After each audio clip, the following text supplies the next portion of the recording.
Break के बाद आपका एक बार फिर से इस्तकबाल है दुनिया जहां से अलहदा टीवी शो हिंदुस्तान हमारा में। आइए मकाम के सिलसिले को एक बार फिर से आगे बढ़ाते हैं और पेश करते हैं डॉक्टर जोया हसन की जिंदगी की दास्तान।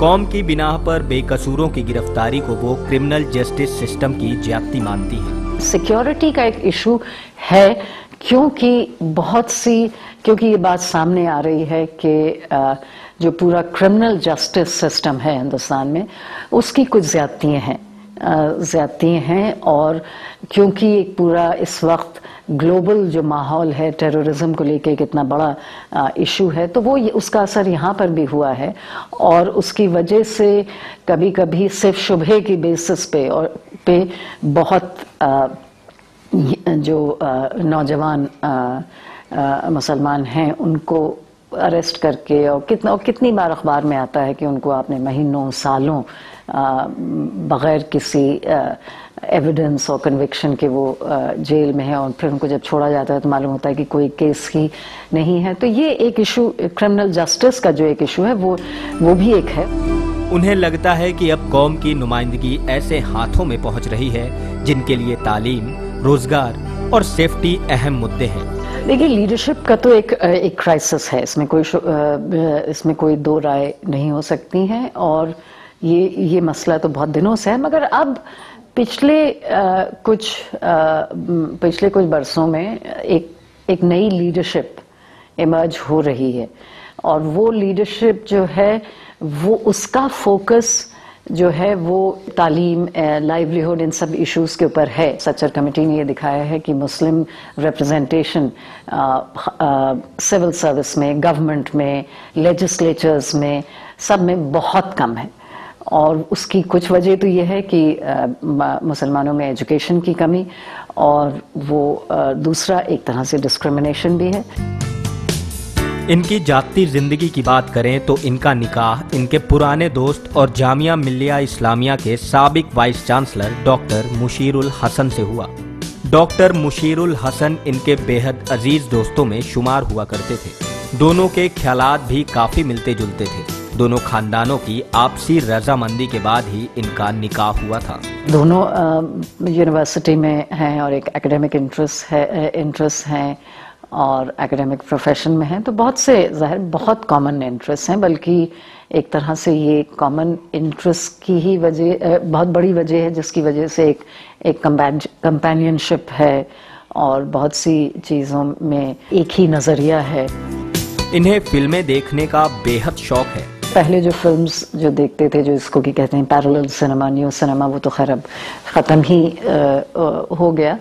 तो बहुत सी फिल्में अच्छी लगती हैं, वैसे एक आध का जिक्र करना तो मुश्किल है। फुर्सत के लम्हों को ये किताबें पढ़ने, फिल्म देखने और घूमने फिरने में गुजारती हैं।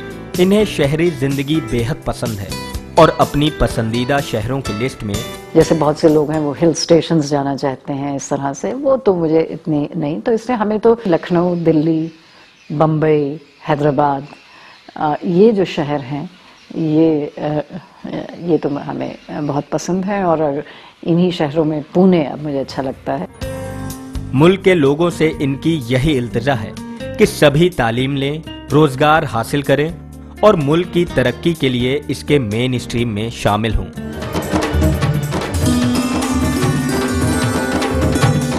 डॉक्टर जोया हसन की जिंदगी के कुछ जाने अनजाने पहलुओं से रूबरू होने के बाद अब वक्त है आम आदमी की दास्तां कहने सुनने की। अवाम यानी दास्तां एक आम आदमी की जिंदगी से लड़ने भिड़ने के उनके हौसलों की जुबानी।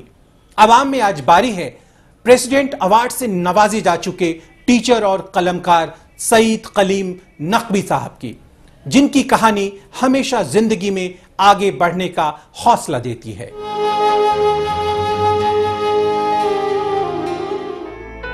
बेहतरीन टीचर के लिए प्रेसिडेंट के अवार्ड से नवाजे जा चुके सईद कलीम नकवी एक ऐसी शख्सियत हैं जो अपनी जिंदगी समाज की खिदमत में लगाना चाहते हैं।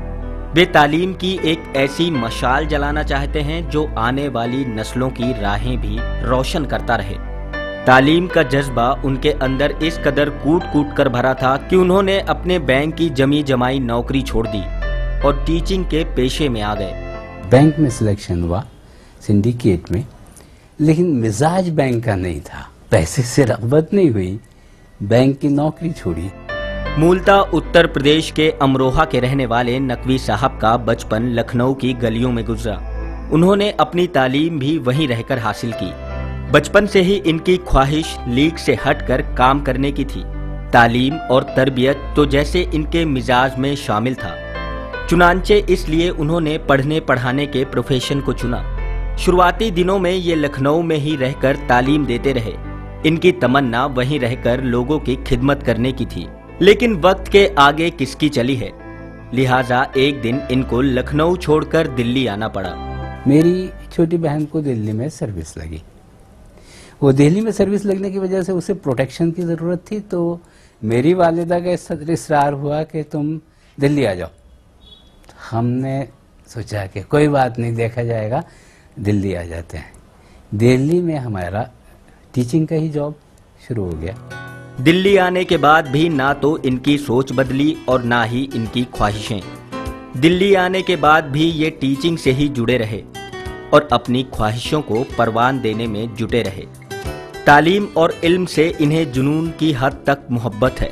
शायद यही वजह रही है कि वे 5 से ज़्यादा सब्जेक्ट में पोस्ट ग्रेजुएशन कर चुके हैं और अब भी उनकी तालीम का सिलसिला थमा नहीं है। मेरी तालीमी सिलसिला भी जारी है, पढ़ाता भी हूँ, अभी तक पढ़े भी जा रहा हूँ। नकवी साहब के परिवार में 4 लोग हैं, उनकी शरीके हयात और 2 बेटियां। उन्हें इस बात का बेहद फक्र है कि उनकी बेटियां उनके बताए रास्तों पर ही चल रही हैं। मेरी कॉपी हो रहे हैं मिजाज में, तहजीब में, गुफ्तगू में, अंदाज में। हालांकि जनरेशन गैप एक अपने आप में फैक्टर है, लेकिन जो मेरी ख्वाहिश कि बच्चे भी अच्छा तालीम हासिल करें। अब वक्त है एक छोटे से ब्रेक का। बहुत से मेरे स्टूडेंट्स बहुत ऊंचे ऊंचे ओहदों पर पहुंच चुके हैं।